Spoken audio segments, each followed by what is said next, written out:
10वीं कक्षा साइंस 2 पहला चैप्टर जिसका नाम है आनुवांशिकता और उत्क्रांति। पहले तो इन दो शब्दों का मतलब समझ लेते हैं। देखिए, इस चैप्टर में एक्चुअली दो पार्ट हैं। इस चैप्टर का एक चैप्टर के कोई स्टार्टिंग में हम लोग आनुवांशिकता के बारे में पढ़ेंगे और इस चैप्टर का कुछ भाग है जिसमें हम उत्क्रांति के बारे में पढ़ेंगे। अब ये है क्या दोनों चीज़? आनुवांशिकता का मतलब क्या होता है कि जैसे हम देखते हैं कि जो बच्चे होते हैं उनमें माता और पिता के कुछ गुण आ जाते हैं। फिर आगे चल कर के पहली पीढ़ी के जो बच्चे हैं उनसे जब दूसरी पीढ़ी के बच्चे जब जन्म लेते हैं तो फिर दूसरी पीढ़ी के भी कुछ गुण आने वाले बच्चों में आ जाते हैं। तो इस तरह से हम देखते हैं कि कुछ गुण ऐसे हैं जो एक वंश से दूसरे वंश में संक्रमित होते रहते हैं, ट्रांसफ़र होते रहते हैं।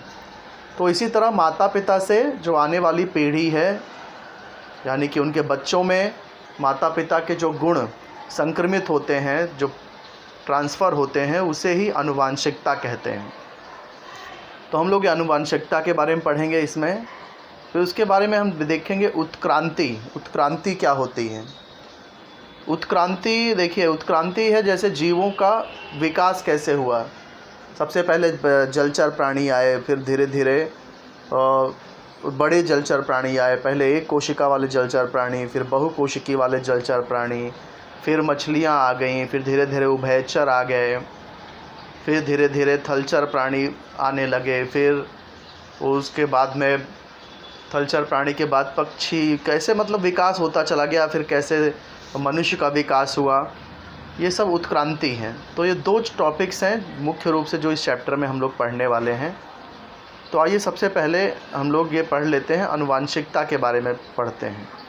तो आनुवांशिकता, जैसे मैंने आपको बताया कि एक पीढ़ी के जैविक लक्षण जनुकों द्वारा दूसरी पीढ़ी तक संक्रमित होने की जो प्रक्रिया है उसे ही आनुवांशिकता कहते हैं।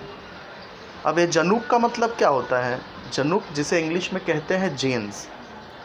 अब तीन शब्द हैं, आप ज़रा इसको अच्छी तरह समझ लीजिए। एक है जनुक, दूसरा है गुणसूत्र और तीसरा है डीएनए। डीएनए, गुणसूत्र और जनुक, ये तीन शब्द को आप अच्छी तरह समझ लीजिए तो कोई कन्फ्यूजन नहीं होगा। देखिए, हमारा जो शरीर है वो अनेकों कोशिकाओं से मिलकर के बना है और हर एक कोशिका के केंद्रक में, जो केंद्र सेंटर है, वहाँ पर डीएनए पाया जाता है। डीएनए आप लोग सुने होंगे कई बार। डीएनए ही वह पदार्थ है जिसके द्वारा माता पिता के जो गुण हैं वो बच्चों में प्रवाहित, ट्रांसफ़र होते हैं, संक्रमित होते हैं। जैसे हम लोग कोई चीज़ किसी को देना है तो हम लोग किसी माध्यम से देते हैं ना। जैसे पानी किसी को देना है तो ग्लास में भर के देते हैं। ग्लास के द्वारा वो हम पानी एक जगह से दूसरी जगह पहुंचाते हैं। कोई लेटर देना हो तो एनवलप में भर के हम देते हैं। तो ऐसे ही ये डीएनए ही वह साधन है, वह माध्यम है जिसके द्वारा माता पिता के जो गुण हैं वह दूसरी पीढ़ी में संक्रमित होते हैं। अब डीएनए का ही एक छोटा सा हिस्सा अगर आप देखोगे तो उसी को जनुक कहते हैं। तो जनुक क्या है? जनुक भी डीएनए ही है, बस फ़र्क ये है कि जो जनुक है वो डीएनए का छोटा टुकड़ा है, छोटा भाग है। जैसे हम लोग भूमिति में, ज्योमेट्री में रेखा के छोटे टुकड़े को रेखाखंड कहते हैं, वैसे ही डीएनए के एक छोटे से हिस्से को जनुक कहते हैं। और गुणसूत्र क्या होता है? देखिए, यही जो डीएनए है, ये डीएनए एक्चुअली में एक धागे की तरह होता है, पतले पतले धागे की तरह होता है इसकी रचना। लेकिन यही धागे जब सिकुड़ जाते हैं तब ये जोड़ियों में बन जाते हैं, जिन्हें गुणसूत्र कहते हैं। तब इनकी जोड़ी बन जाती है। ये पतले पतले धागे के जैसे होते हैं डीएनए हमारे कोशिकाओं के केंद्रक में। शरीर में जितनी कोशिका है सब के केंद्रक में डीएनए होता है और डीएनए के ही छोटे से भाग को जनुक कहते हैं। अब ये डीएनए छोटे छोटे धागे जैसा होता है। अब यही जो छोटे छोटे धागे हैं ये जब सिकुड़ जाते हैं, सिकुड़ते कब हैं? जब कोशिकाओं का विभाजन होता है। कोशिकाओं का विभाजन होते समय ये जो छोटे छोटे धागों की तरह दिखने वाले जो डीएनए हैं वो सिकुड़ते हैं, और जब सिकुड़ते हैं तो ये इनकी जोड़ियां बनने लग जाती हैं, जिन्हें गुणसूत्र कहा जाता है। तो डीएनए, ये गुणसूत्र जो है वो भी डीएनए का ही एक रूप है, बस वो यदि फैल गया पतले पतले धागे की तरह तो डीएनए हो गया, और वही सिकुड़ गया तो गुणसूत्र हो गया। आप स्प्रिंग जैसे समझ लो। गुणसूत्र मतलब जैसे कि एक कोई स्प्रिंग सिकुड़ गया तो उसका शेप बदल जाता है, वही स्प्रिंग फैल गया तो फैला हुआ है तो डीएनए के रूप में, और वही कॉन्ट्रैक्ट हो गया, संकुचित हो गया, सिकुड़ गया, तो उसे ही गुणसूत्र कहते हैं। तो ये वैज्ञानिकों को बाद में पता चला। सबसे पहले वैज्ञानिक ने क्या देखा कि ये जो डीएनए था उसके एक हिस्से को ही देख पा रहे थे, जिसे वो जनुक कह रहे थे। तो इसलिए वैज्ञानिकों ने परिभाषा दिया कि एक पीढ़ी से का जो जैविक लक्षण है वो जनुक के द्वारा दूसरी पीढ़ी में जो संक्रमित होता है उसे ही आनुवांशिकता कहते हैं। लेकिन इसके बारे में और भी जब रिसर्च किया गया, कोशिका के बारे में और भी ध्यान से देखा गया, कनखजूरा की कोशिका का ध्यान से अध्ययन किया गया, तब उनको पता चला कि ये जो जनुक है ये मतलब यानी कि गुणसूत्र उनको दिखाई दिया। गुणसूत्र यानी कि थोड़ा सा और बड़ा रूप दिखाई दिया। पहले थोड़ा सा हिस्सा देख रहे थे डीएनए का तो जनुक लग रहा था, अब डीएनए का उन्हें दूसरा रूप दिखाई दिया तो उन्होंने उसका गुणसूत्र नाम दिया। और उन्होंने उनको ये समझ में आ गया कि ये जो जनुक हैं, ये जनुक भी गुणसूत्रों द्वारा वहन होते हैं, जबकि है दोनों एक ही चीज़। जनुक खाली एक छोटा सा पार्ट है, गुणसूत्र का एक छोटा सा हिस्सा है। गुणसूत्र थोड़ा बड़ा है और उसका छोटा सा हिस्सा है जनुक। तो अब वैज्ञानिकों ने जब कनखजूरा की कोशिकाओं में गुणसूत्रों को देखा, थोड़ा सा और बड़ा करके देखा, जूम जिसे हम कह सकते हैं, जूम करके देखा, तो अब उनको पता चला कि अरे जो जनुक तो एक छोटा सा हिस्सा है, एक्चुअली ये जनुक जो है गुणसूत्र के अंदर होता है। तो एक पीढ़ी के जो लक्षण है दूसरी पीढ़ी में जनुक द्वारा जाते हैं, लेकिन ये जनुक किस में रहते हैं? गुणसूत्रों में रहते हैं। तो इसका मतलब कि इन जनुकों का वहन गुणसूत्रों द्वारा होता है। गुणसूत्र के द्वारा जनुक एक पीढ़ी से दूसरी पीढ़ी में जाते हैं, और जनुक के द्वारा लक्षण भी उसके साथ साथ जाते हैं। यानी गुणसूत्र जाता है, उसके गुणसूत्र के अंदर जनुक बैठा है, जनुक के अंदर पीढ़ियों के लक्षण बैठे हैं। ये ऐसे ही है जैसे कि हमने पॉकेट में पेन रखी हुई है और बस में हम लोग सफ़र कर रहे हैं, तो कैसे बोलेंगे कि पेन का सफ़र हो रहा है। बाद में और जूम करके देखेंगे तो पता चलेगा कि अरे ये पेन तो मतलब हमारे शरीर के द्वारा ट्रांसफ़र हो रही है। और जूम करके देखेंगे तो पता चलेगा कि अरे ये शरीर तो बस के द्वारा ट्रांसफ़र हो रहा है। यानी जैसे जैसे खोज बढ़ती चली कि पहले पता लगा कि जनुक द्वारा एक पीढ़ी से दूसरे पीढ़ी तक लक्षण जाते हैं, फिर जब देखा कि अरे जनुक तो गुणसूत्र में ही बैठा हुआ है, तो फिर उन्होंने बोला कि ये जो जनुक है वो गुणसूत्रों द्वारा वहन होता है। फिर जब और ज़्यादा अध्ययन किया गया तो पता चला कि अरे गुणसूत्र तो डीएनए का ही, गुणसूत्र का जो ओरिजिनल रूप है वो डीएनए है।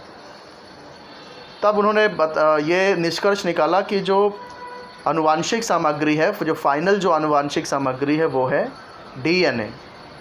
यानी डीएनए के माध्यम से एक पीढ़ी के जो जैविक लक्षण है वो दूसरी पीढ़ी में संक्रमित होते हैं। तो ये डीएनए क्या होता है, गुणसूत्र क्या होता है, जनुक क्या होता है, ये आप समझ गए होंगे। और इनका कार्य क्या है? एक पीढ़ी के लक्षण दूसरी पीढ़ी में संक्रमित करना। अब ये डीएनए एक कार्य तो इसका है ही है कि एक पीढ़ी से दूसरी पीढ़ी तक गुणसूत्र को संक्रमित करना, लेकिन डीएनए का एक जो सबसे बड़ा प्रमुख कार्य है वो है हमारे शरीर में प्रथन संश्लेषण की प्रक्रिया करना। अब ये प्रथिन संश्लेषण क्या होता है, पहले इसको ज़रा आप अच्छी तरह से समझ लीजिए। प्रथिन संश्लेषण क्या होता है?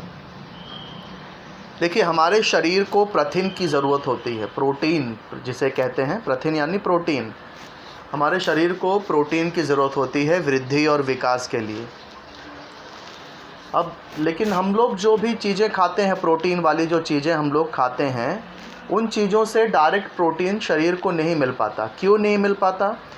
क्योंकि जो दूध वगैरह हम लोग पीते हैं जिसमें प्रोटीन होता है, उसमें जो प्रोटीन के जो अणु होते हैं उनके आकार थोड़े बड़े होते हैं।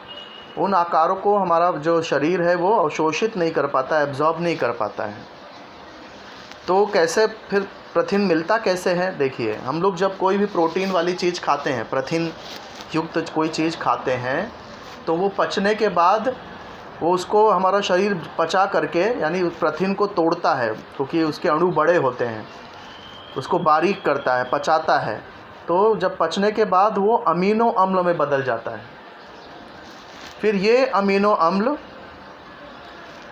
जब हमारी शरीर के कोशिकाओं तक पहुंचता है, हमारे शरीर के हर कोशिकाओं तक ये जो प्रोटीन है ये अमीनो अम्ल के रूप में पहुंचता है। फिर इसी अमीनो अम्ल का उपयोग कौन करता है? जो डीएनए है। डीएनए इसी अमीनो अम्ल को वापस से जोड़ करके प्रोटीन बनाता है। तो इस तरह कोशिका में प्रोटीन पहुंचता है। तो आप समझ गए होंगे, हम जब जो प्रोटीन खाते हैं उसको हमारा शरीर अमीनो अम्ल में बदलता है, उसको अमीनो अम्ल में बदल देता है। फिर यही अमीनो अम्ल हर एक कोशिका में पहुंचता है। फिर इसी ये अमीनो अम्ल को जोड़ करके फिर से ये जो डीएनए है इन्हीं अमीनो अम्ल को जोड़ करके फिर से प्रोटीन बना देता है। देखिए, प्रोटीन को तोड़ा तो अमीनो अम्ल बना, तो इसका मतलब है अमीनो अम्ल को अगर जोड़ दें तो फिर से प्रोटीन बन जाएगा। तो यही कार्य होता है। जो भी चीज़ हम प्रोटीन वाली कोई भी चीज़ जो खाते हैं उसको हमारा शरीर तोड़ता है, ब्रेक डाउन करता है, जिसको हम पचाना कहते हैं, पचाता है। और पचाने के बाद क्या होता है? जो प्रोटीन है वो अमीनो अम्ल में बदल जाता है। ये अमीनो अम्ल जो है खून के माध्यम से हमारे शरीर के हर एक कोशिका तक पहुंचता है। जब हर एक कोशिका तक पहुंचता है तो हर एक कोशिका के अंदर डीएनए होता ही है। तो ये डीएनए क्या करता है? उस अमीनो अम्ल को फिर से जोड़ता है और जोड़ करके प्रोटीन बना देता है। इस तरह हर एक कोशिका में प्रोटीन बनाने का कार्य डीएनए करता है। इसी कार्य को कहते हैं प्रोटीन संश्लेषण की प्रक्रिया। तो डीएनए क्या करता है? प्रोटीन संश्लेषण की प्रक्रिया करता है हमारे शरीर में। तो वैज्ञानिकों ने इसका मॉडल जब बनाया है डीएनए का, प्रोटीन संश्लेषण की प्रक्रिया दर्शाते हुए एक मॉडल बनाया, एक प्रतिकृति बनाई। तो वैज्ञानिकों ने डीएनए के बारे में और भी चीज़ें वैज्ञानिकों को समझ में आया। क्या क्या समझ में आया? डीएनए के अंदर जो संकेत के रूप में जो जीन्स थे, जनुक थे, वो उन्हें समझ में आने लगा। तो इसकी वजह से क्या हुआ? इसका फ़ायदा क्या हुआ? जो जनुकी अभियांत्रिकी है, अभियांत्रिकी यानी इंजीनियरिंग है, जो जेनेटिक इंजीनियरिंग है, एक तो मैकेनिकल इंजीनियरिंग होता है, आईटी वाली इंजीनियरिंग होती है, ऐसे कोशिका के जीन्स वाली इंजीनियरिंग भी, उसमें भी विकास शुरू हुआ। पुनः संयोजी इसमें क्या करने लगे? पुनः संयोजी डीएनए की तकनीक विकसित हुई।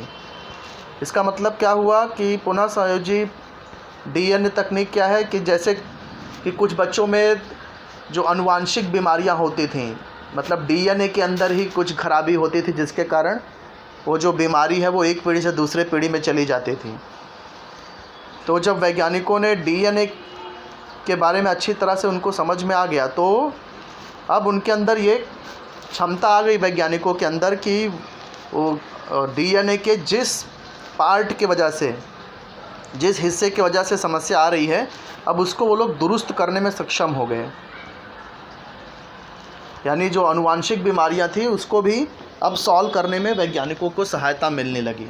ये कैसे संभव हो पाया? जब वैज्ञानिकों ने डीएनए का प्रोटीन संश्लेषण का मॉडल बनाया, तब उन्होंने डीएनए को अच्छी तरह से समझा और उसके वजह से जनुकी अभियांत्रिकी का विकास हुआ और उसके वजह से पुनः संयोजी डीएनए तकनीक विकसित हुई। अब इसका फ़ायदा क्या हुआ? इसका फ़ायदा वही हुआ जो मैं भी बता रहा था कि जो आनुवांशिक विकृतियां हैं उसका निदान करना, यानी ट्रीटमेंट करना, उनको प्रतिबंधित करना, उनको नियंत्रित करना, उनका उपचार करना, ये सब बहुत आसान हो गया। और क्या फ़ायदा हुआ?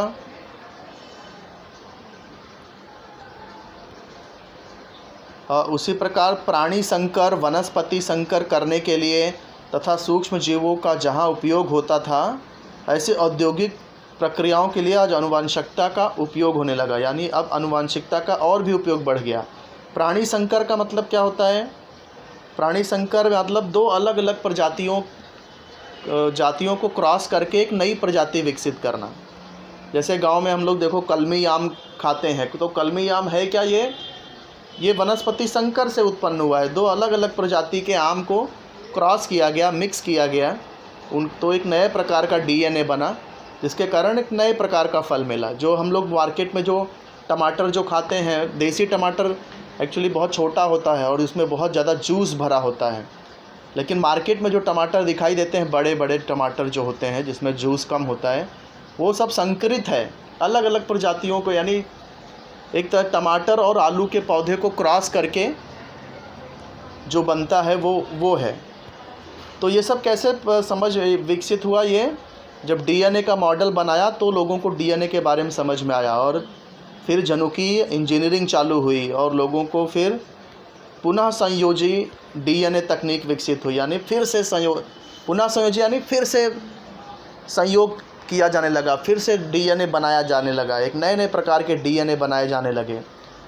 अलग अलग प्रकार के वनस्पतियों को क्रॉस किया गया, तो क्या हुआ? नए प्रकार के डीएनए, नए प्रकार के प्रजाति के प्राणी आए। जैसे जर्सी गाय वगैरह जो हम देखते हैं, ये क्या है? ये देसी गाय और विदेशी गायों के संकरण से बनाया गया है, क्रॉस करके बनाया गया है। तो ये संकरण करने से फ़ायदा क्या होता था कि जो नई प्रजाति जो आती थी,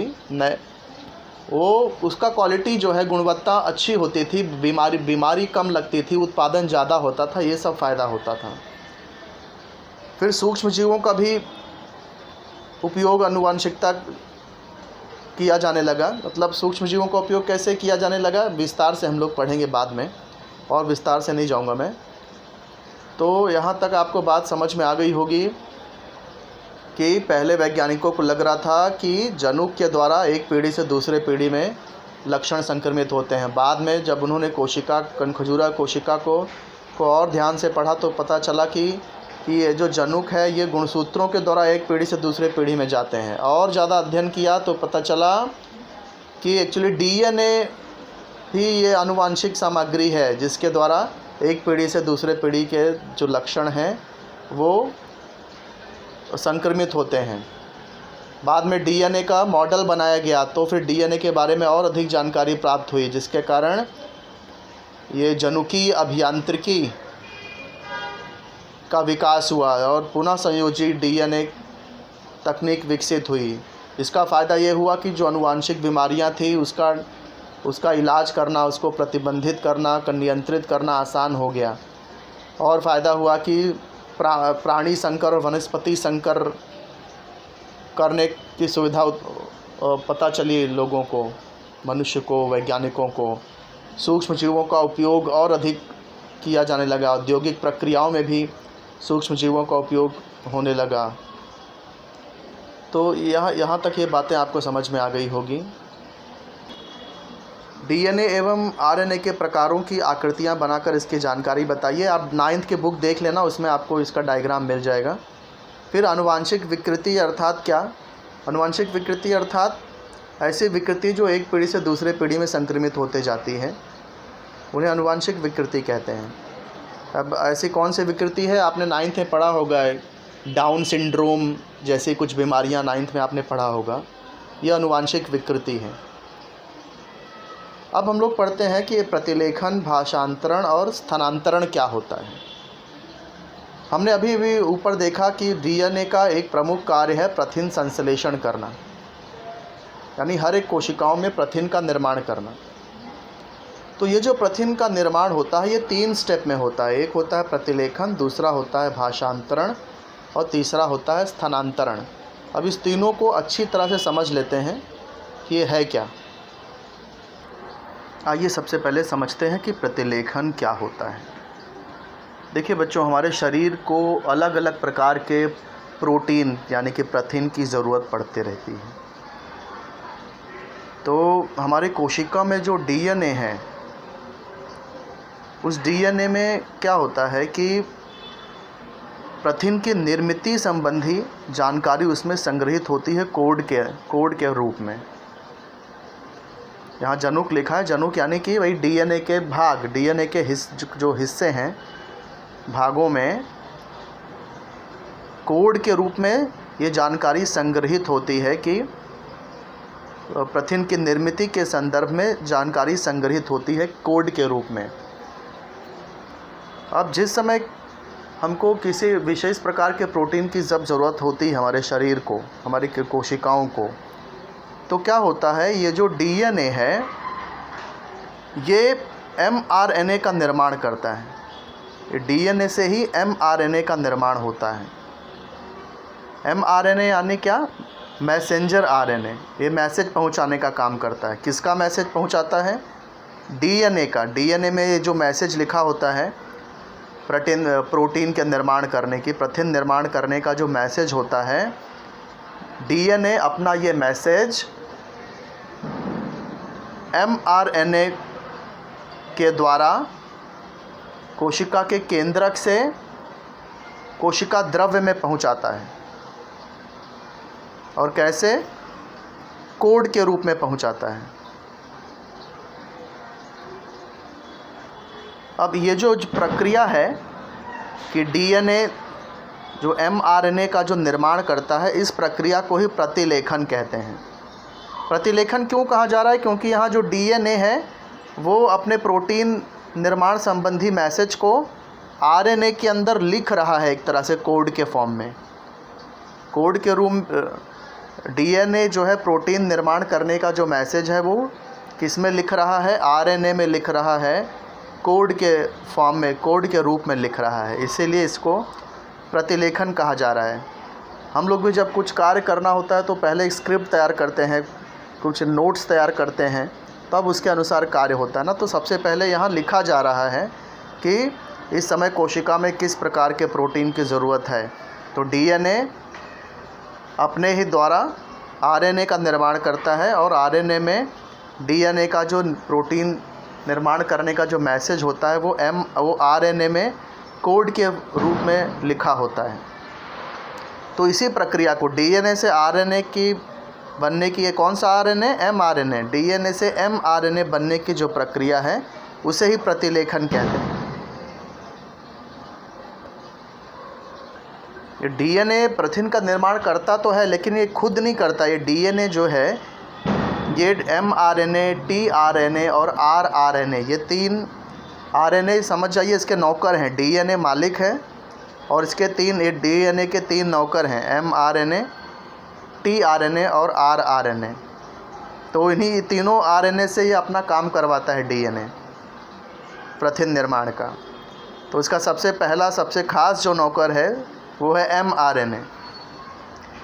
तो अपना जो संकेत है डीएनए के अंदर, जो प्रोटीन निर्माण का जो संकेत होता है, वो मैसेंजर आरएनए में कोड के रूप में वो इसमें लिखता है। पहले तो डीएनए एमआरएनए का निर्माण करेगा और अपने कोड को, प्रोटीन निर्माण का जो मैसेज है उसको कोड के रूप में एमआरएनए में लिख देगा। तो इसी प्रक्रिया को प्रतिलेखन कहते हैं। अब हम समझते हैं, आइए समझते हैं भाषांतरण क्या होता है। नेक्स्ट स्टेप, ये जो एमआरएनए है ये कोशिका के केंद्रक से निकल करके बाहर आता है कोशिका द्रव्य में। कोशिका द्रव्य क्या होता है बेटा? देखिए एक कोशिका भित्ति होती है, कोशिका भित्ति कोशिका की बाउंड्री होती है, उसके सेंटर में केंद्रक होता है। फिर कोशिका की बाउंड्री और कोशिका के सेंटर के बीच में जो जगह होती है उसे कोशिका द्रव्य कहते हैं। तो केंद्रक के अंदर डीएनए होता है, डीएनए के अंदर प्रोटीन बनाने का मैसेज होता है। वो डीएनए एमआरएनए बनाता है केंद्रक के अंदर, और उस एमआरएनए में प्रोटीन बनाने का जो मैसेज होता है वो उसमें कोड के रूप में डीएनए लिख देता है, जिसे हम लोग ये प्रतिलेखन कहते हैं। अब जब मैसेज एमआरएनए को, जब डीएनए का मैसेज मिलता है तो केंद्रक से निकल करके कहाँ पर आता है? कोशिका द्रव्य में आता है। अब कोशिका द्रव्य में जब आता है तब क्या होता है? ये एमआरएनए जब कोशिका द्रव्य में आता है तो इसकी मुलाकात होती है टीआरएनए से। टीआरएनए के पास क्या होता है? टीआरएनए के पास एंटी कोड होता है। वो एंटीकोड से क्या होता है, वो mRNA के अंदर में जो कोड लिखा होता है उस कोड को पढ़ पाता है। उसको ये mRNA के जो मैसेज होता है, डीएनए ने जो मैसेज mRNA में लिखा था कोड के रूप में, उस कोड को पढ़ने के लिए tRNA के पास एंटी कोड होता है।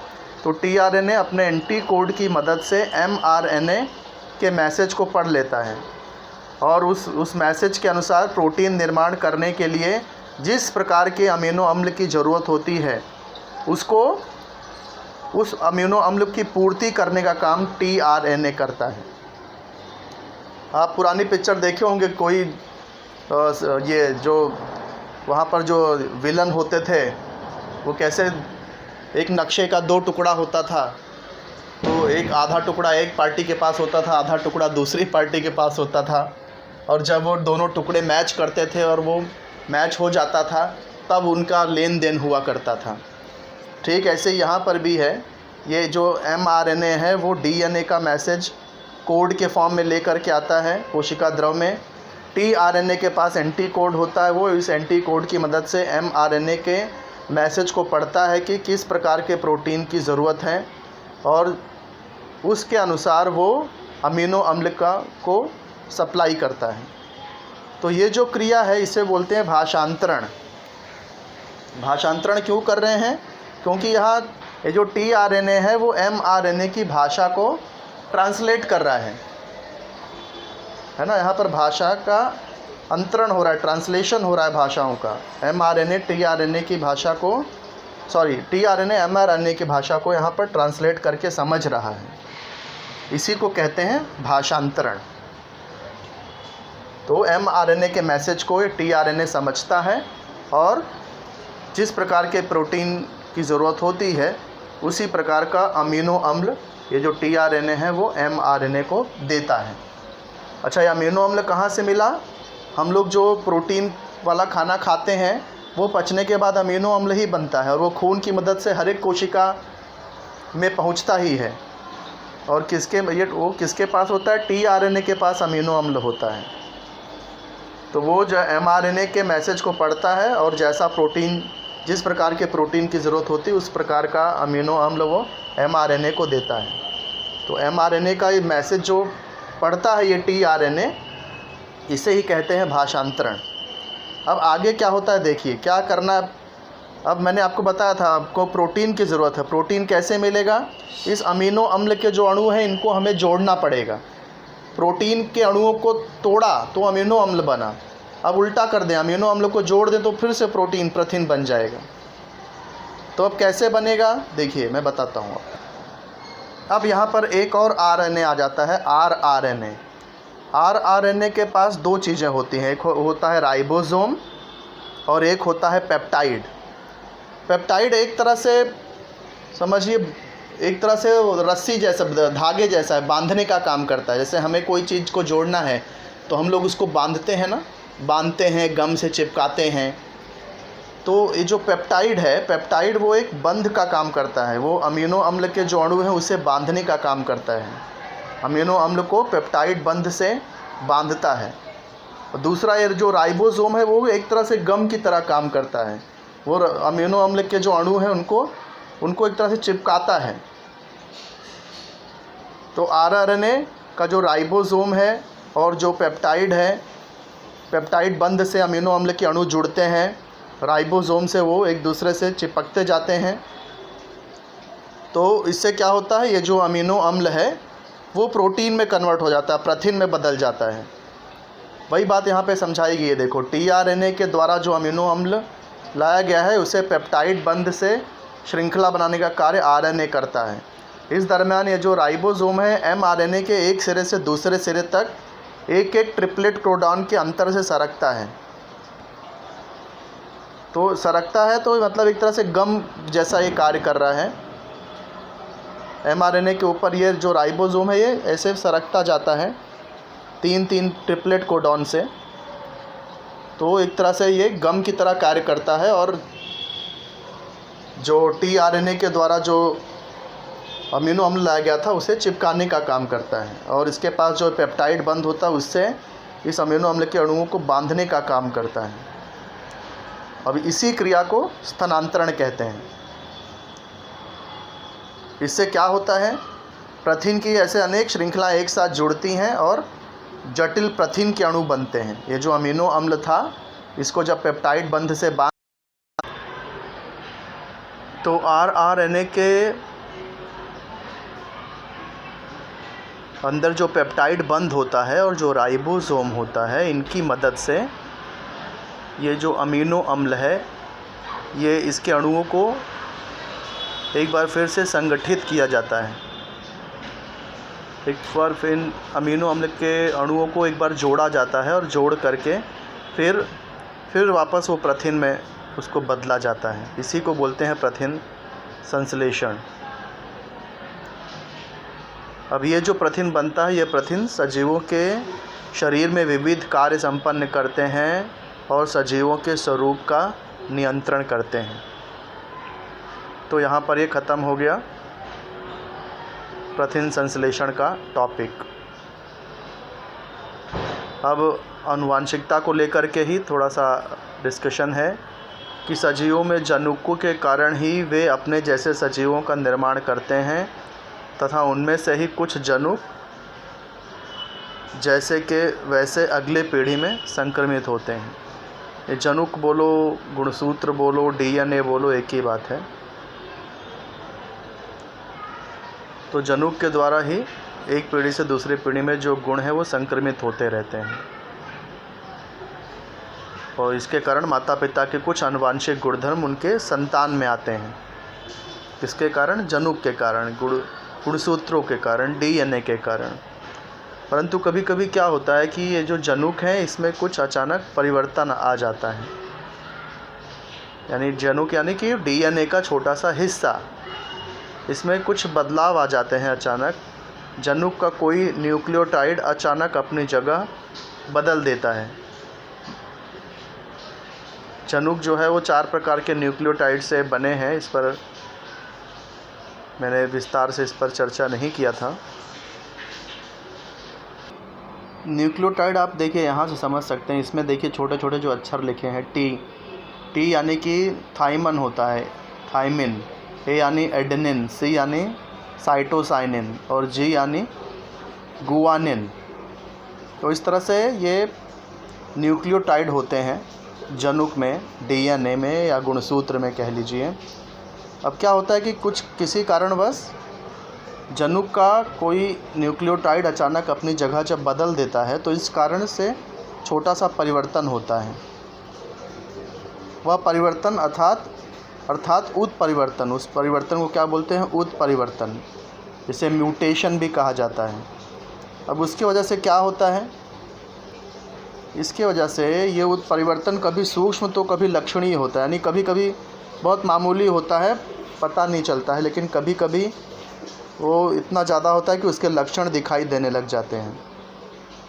और इसी उत्परिवर्तन के कारण ही सिकल सेल एनीमिया जैसे जनुकी विकृतियों का निर्माण होता है, बीमारियां होती हैं। 9th में आपने पढ़ा था सिकल सेल एनीमिया।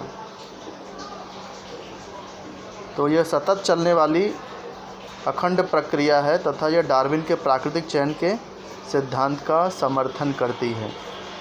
तो इस वीडियो में इतना ही। आशा करता हूँ समझ में आ गया होगा।